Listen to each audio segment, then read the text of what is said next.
السلام عليكم ورحمة الله تعالى وبركاته. مرحبا بكم فيديو جديد ووصفة جديدة. نتمنى يلقاكم الفيديو ديالي في أحسن حال، صحة جيدة إن شاء الله، الأمور كلها تمام. الوصفة ديال اليوم هي الدورادة في الفران.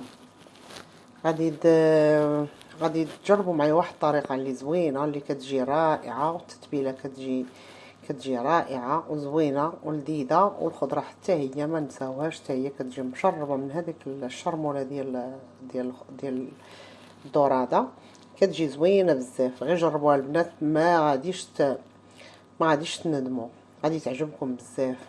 انا جربت شحال ديال الطرق الطياب ديال الدورادة، هذه احسن طريقة. كتبقى الدورادة فتية، والخضره ديالها والخضره اللي كترافقيها بها كتجي طايبه، ما كيفوتش لها الطياب، كتجي مجمره وكتجي لذيذه بزاف.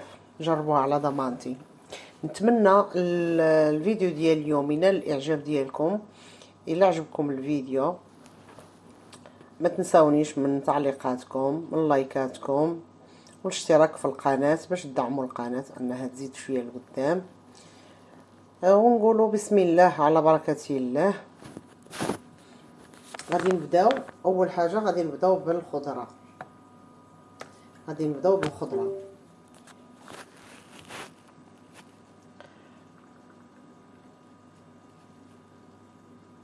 صافي غادي نبدا هنا. غادي نقطع الخضره ديالي، المهم المتوفر، ولكن الفلفله كتجي مزيانه، كتمشي مع الصينيات ديال الحوت. فلفله خضراء حمراء، درت عندي هنا واحد جوج ديال الدنجالات، قطعتهم حتى هما على نفس الشكل، على شكل طولي، والفلفل او البصله حتى هي نفس الشكل. نتوما الخضره ديروا، كل واحد يدير الخضره اللي كتعجبو. المهم غير بالنسبه للفلفله والمطيشات يجيو مع الصينيات ديال الحوت في الفران، كيجيو زوينين. صافي غنقطع حتى نكمل كاع ديك الكميه اللي عندي، نديرهم في واحد الصينيه ديال اللي غتدخل الفران. من بعد جبت الدورادة ديالي، من بعد ما غسلتها مزيان بطبيعه الحال، غسلوها البنات مزيان من الداخل، حيدوا لها كاع هذوك القراشم اللي كيكونوا لاصقين لها هنا في الحلق ديالها، وتغسلوها بشي شيته تاع السنان، ما تخدموش بها حكوات، تحيد لنا ديك الكحوليه اللي كتكون عندها في الكرش. وحاجه واحده اخرى، انكم تضربوا في الوسط ديالها فين كاين عندها السلسول، تضربي بالموس في العمود الفقري كما نقولوا، تديري واحد الشقه هكذا باش يخرج واحد الدم كاين تما، وتضربيه بالشيته مزيان حتى كيخرج. صافي وتخليها تسقطر. صافي من بعد ما تسقطرات لي، انا دوزتها تنتبل فيها. عندي بالنسبه للتتبيله كما شفتوا، عندي القزبر ومعدنوس مخلطين، وعندي واحد 4 الفصوص ديال الثوم اللي طحنتهم، وعندنا شويه ديال الكمون، شويه ديال التحميره، شويه ديال الابزار، نعصروا عليهم عصره ديال الحامض. وعندي درت معاهم التوابل ديال الحوت الا كانوا متوفرين، كنور ديال الحوت البنات. داكشي نقول لكم باش ما تكثروش الملحه من بعد. كنور ديال الحوت، ودرت لهم واحد 2 عصيات سيدنا موسى، حتى هما تيجيو زوينين، كيعطيو واحد الطعم. صافي غادي نتبل الحوته ديالي مزيان. راني درت كما شفتوا في الفيديو، درت لها شقيقات في الجناب ديالها، هادوك الشقات باش يدخلهم الطياب وتدخل ليها الشرموله للداخل. صافي تنبدا نعمر فيهم حتى هما بهذه الطريقه اللي راكم كتشوفوا. دوك الشقيقات تنحاول ندخل لقامه فيهم، ندخلها من الكرش من الراس دهنه كامله، ومن بعد غنخليها تروبوزي. الا كان عندكم الوقت خليوها ساعه ولا ساعتين، انا خليتها غير شويه روبوزات، واحد 10 دقائق ولا ربع ساعه.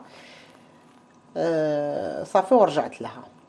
بالنسبه للخضره غادي نزيد ليها واحد شويه ديال الثوم بودره، ضفت ليها ثوم بودره، شويه ديال الابزار، شويه ديال التحميره غادي نديرها حتى هي،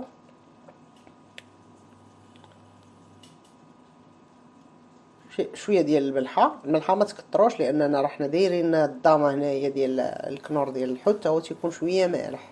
ومن بعد غادي نضيف الزيتون حتى هو مالح.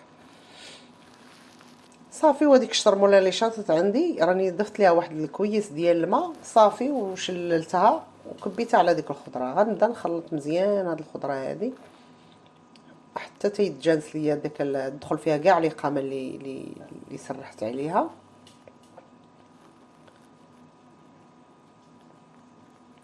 صافي من بعد ما وجدتها هكذا انا زدت تما بالنسبه للخضر زدت الطوماط سوريز كانوا عندي زدتهم. صافي هنايا انا كملت كلشي. غادي ندير واحد الرشيشه ديال المعدنوس، ندير رشيشه الزيت، زيت الزيتون ندير رشه رش زيت الزيتون، ومن بعد ندير شويه ديال المعدنوس